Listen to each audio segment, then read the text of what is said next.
লক্ষ্মী পূজা সবাই তো জানো। আর দেখো আমার মা লক্ষ্মীকে আমি সাজিয়ে গুজিয়ে বসিয়ে দিয়েছি। দেখো কেমন হয়েছে অবশ্যই কমেন্টে জানাবে। আর এখানে আছে শিব ঠাকুর, আর এই যে দুর্গা ঠাকুর আছে, আর এখানে আছে লক্ষ্মীর পাশে এই যে নারায়ণ।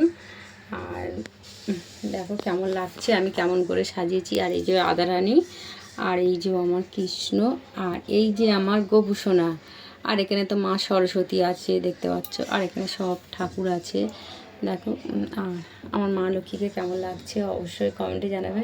আর আজকের ভোগে দিনে আমি সব কিছু জোগাড় করেছি। আর এখানে তো জানো তো জায়গাটা একটু ছোট, আমার খুব অসুবিধা হয়। আর এই দেখো আমার গোবুসোনার খাটটা একটুখানি আমি সাজিয়ে দিয়েছি। আর একটা আমি আলপনা করতে পারি না, একটুখানি যেরকম পেরেছি সেরকম একটু করে দিয়েছি ছোট মতন করে।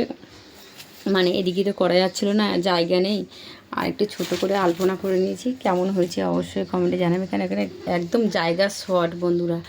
আর আমার গোবুসোনা তো একদম মিষ্টি লাগছে, দেখো কত সুন্দর লাগছে দেখো। আর পুজো দেওয়াটা কেমন হয়েছে অবশ্যই কমেন্টে জানাবে।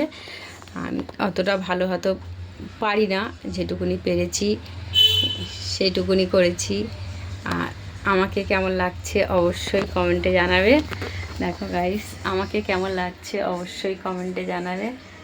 আর তোমাদের কাছে এইটুকুনি ভালোবাসা চাই, একটা লাইক, একটা কমেন্ট আর একটা শেয়ার চাই। তাছাড়া আর কিছু চাই না। তোমরা এভাবে আমার পাশে থেকে সাপোর্ট করো, ভালোবাসা দিও।